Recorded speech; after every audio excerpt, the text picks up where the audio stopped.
ABP news, खबर सिर्फ सच की। उत्तर प्रदेश के इटावा में तीसरे चरण का मतदान 20 फरवरी को आना है।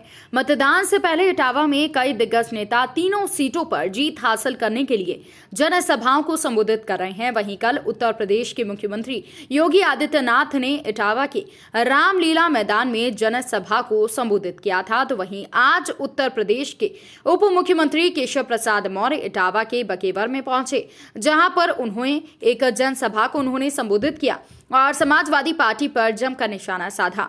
उन्होंने समाजवादी पार्टी पर आरोप लगाया कि समाजवादी पार्टी के गुंडे लगातार हमारे नेताओं के ऊपर हमला कर रहे हैं। उनके पास जितने गुंडे हैं वो सभी गुंडे 10 मार्च के बाद बाहर आए, उनको हम लोग सबक सिखाने का काम करेंगे। उन्होंने अखिलेश यादव पर गंभीर आरोप लगाए हैं कि अखिलेश यादव ऐसे लोगों को पालते हैं जो कि गुंडागर्दी करते हैं।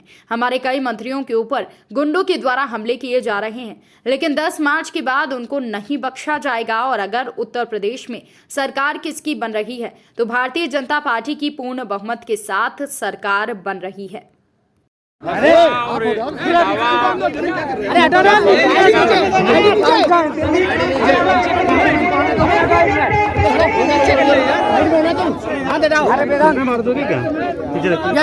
इटावा जनपद की तीनों सीटों सहित उत्तर प्रदेश में 300 से अधिक सीटें हम लोग जीत रहे हैं। समाजवादी पार्टी गुंडागर्दी पर उतारू हुई।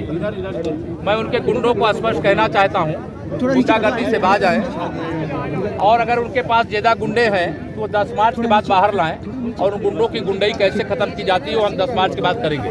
अभी चुनाव आचार संहिता है, हमारी एक मर्यादा है, हम लोकतंत्र पर विश्वास करते हैं और उस विश्वास के आधार पर जनता के बीच में जाकर के भाजपा की सरकार बनाने की अपील कर रहे हैं। वैसे भी समाजवादी पार्टी की साइकिल का कहीं अता पता नहीं है। दोनों चरण के चुनाव में समाजवादी पार्टी पूरी तरह से साफ हो गई। आगे के चरणों में भी भाजपा की जबरदस्त लहर है, विरोधियों में खौफ है, लेकिन वह गुंडई पर उतारू है। कल उन लोगों ने प्रोफेसर SP सिंह जी, हमारे जो प्रत्याशी है करहाल के, उनके ऊपर हमला करवाने का काम किया। 2 दिन पहले राज्यसभा की सांसद बहन गीता साक्य जी के ऊपर हमला करवाने का काम किया। आज यहाँ पर एक परिवार जिसका सर फोड़ देने का काम किया गया है, वह भी आया, मैंने उनसे मिला है और कार्रवाई करने के लिए कहा है। कोई भी अपराधी जो अपराध करेंगे वो बख्शे नहीं जाएंगे और चुनाव आयोग के माध्यम से वो कार्रवाई होनी है और जो पुलिस को कार्रवाई करनी है वो पुलिस कार्रवाई कर रही है। मंत्री जी, कल करहल में जो हमला हुआ है, पुलिस आपकी है, प्रशासन आपका है, तो क्या वहाँ दबाव में काम नहीं हो रहा है? देखिए, इसको ये नहीं कह सकते अभी। जब चुनाव आचार संहिता होती है तो उसमें कई प्रकार के बंधन होते हैं, लेकिन जो कार्रवाई शासन के निर्देश के हिसाब से अपराध करने वालों के खिलाफ होनी चाहिए, उसमें मुकदमा दर्ज करके कार्रवाई हो रही है। बाकी मैं चुनाव के बाद की या कहिए 10 मार्च के बाद की, आप सब प्रतीक्षा करें। जो इस प्रकार का अपराध करने वाले उनको काफ़ी हम लोगों ने कार्रवाई करके अपराध के रास्ते से सही रास्ते पे लाने का काम किया है।